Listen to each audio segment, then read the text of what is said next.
مولانا سید ایوب علی صاحب رحمۃ اللہ تعالی علیہ کا بیان ہے کہ ایک صاحب نے اعلیٰ حضرت مجدد دین و ملت مولانا شاہ امام احمد رضا خان علیہ رحمۃ الرحمن سے دریافت کیا کہ حضور یہ جو مشہور ہے کہ دانے دانے پر مہر ہوتی ہے، کیا یہ صحیح ہے؟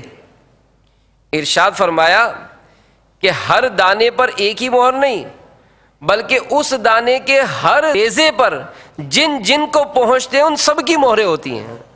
پھر فرمایا کہ بنگال میں، بڑی توجہ سے سنیے گا، کہ بنگال میں لوگ چاول زیادہ کھاتے ہیں۔ ایک مسلمان رئیس کے کھانا کھاتے وقت ایک دانہ چاول کا دماغ پر چڑھ گیا، بہت کوشش کی، طبیب ڈاکٹر وغیرہ سب معالج حیران ہوئے، مگر دانہ جو ہے وہ دماغ سے نہ اترتا تھا۔ شروع میں تو بڑی تکلیف رہی، پھر وہ بیچارے اس تکلیف کے عادی ہو گئے، برسوں گزر گئے۔ پھر وہ 1 سال حرمین طیبین حاضر ہوئے۔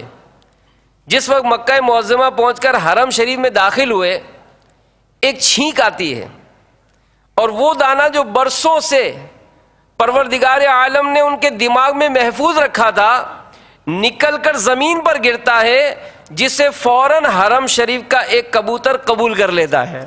فیض رضا جاری رہے گا، فیض رضا جاری رہے گا، بولو فیض رضا جاری رہے گا، فیض رضا جاری رہے گا۔ تو نے باطل کو مٹایا اے امام احمد رضا، دین کا ڈنکا بجایا اے امام احمد رضا۔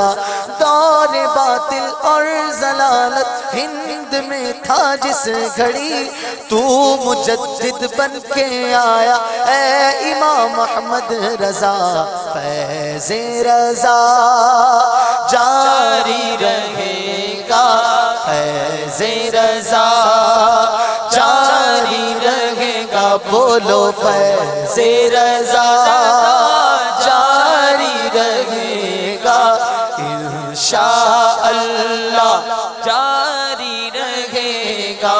جس نے مدینے جانا کر لو تیاریاں، بیڑا مدینے والا لینا پیتاریاں، بیڑا مدینے والا لینا۔ میر محمد اتاری، سبحان اللہ موجود ہیں، آگے آ جائیے۔ سبحان اللہ۔ کیا وہ اعلیٰ حضرت امام احمد رضا خان خاندانی؟ نعم۔ ان کی کوئی کتاب دعا کے حوالے سے مشہور ہے؟ نعم۔ مولانا نقی رحمۃ اللہ علیہ۔ جواب درست ہے۔